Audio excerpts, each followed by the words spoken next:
ભાવનગર મહાનગરપાલિકાના સફાઈ કામદાર સંઘ દ્વારા મહાનગરપાલિકા ખાતે ધરણા યોજવામાં આવ્યા હતા।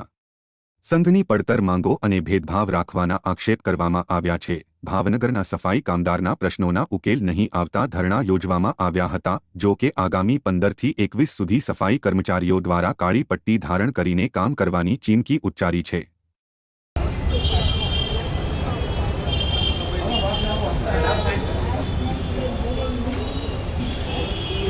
ભેગા થયા પછી એવું થાય હું 4 પોલિટિંગ કરું ભાઈ બીજા 6 ઉભા થાય અમને બી કરી આપે એવું ને એટલે તમે બંને યુનિયન ભેગા થઈને મને પહેલા તો જુઓ સિમ્પલ કોર્ટ કેસની વિગત મને આપો આટલા કોર્ટ કેસ ઇન્ડસ્ટ્રીયલ કોર્ટમાં આટલા કોર્ટ હાઈકોર્ટ બરાબર તો આપણે બેસીને જે કરવા પાત્ર હોય એનો નિકાલ કરીએ, જે ના કરવા પાત્ર હોય પણ પેલું જટિલ પ્રશ્ન અત્યારે છે ને જે સેટઅપ છે ને એ પૂર્ણ કરવાનું છે અને બીજા નંબરે જે વારસદારના કેસ જે હતા અમે કેટલી બધી મહેનત કરીને બધું આવ્યું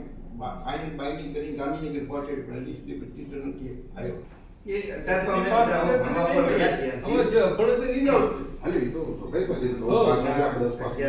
અને ભલે બધા 10 પાસ ની ગયા પણ જ્યાં વન જેટલું કામ કરશે એટલે ભણી એ જ આ જ કર્યું સાહેબ અત્યારે જો ચિત્રાવતી ગયું પેલો આપણે નારી વિજય ગોહિલ શ્રી ભાવનગર મહાનગરપાલિકા મજદૂર સંઘ ભારતીય મજદૂર સંઘના મહામંત્રી। ભાવનગર મહાનગરપાલિકામાં ફરજ બજાવતા સફાઈ કામદારો જેઓ પોતાની ફરજ દરમિયાનના અનેકવિધ પ્રશ્નો બાકી હોય પેન્ડિંગ હોય તેનો ઉકેલ ના આવતા જો તમે ફાઇનલ બાઇન્ડિંગ રૂપે આપણા મહાનગરપાલિકાના કમિશનર શ્રી ઉપાધ્યાય સાહેબ સમક્ષ મિટિંગ કરી અને તે બાબતને રજૂઆત કરી અને એના પ્રશ્નો બાબતે વાકેફ કરતા અગાઉ પણ વાકેફ કરવામાં આવેલ। જ્યારે વારસદારનો નિયમ હતા ત્યારે વારસદારના પેન્ડિંગ પ્રશ્નો અને વારસદાર લેવા માટેના રજૂઆત થતાં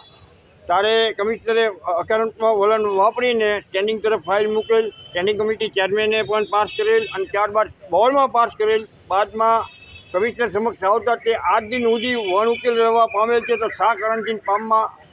કરવામાં નથી આવતું તો આ બાબતે સફાઈ કામદારો નારાજગી વ્યાપી છે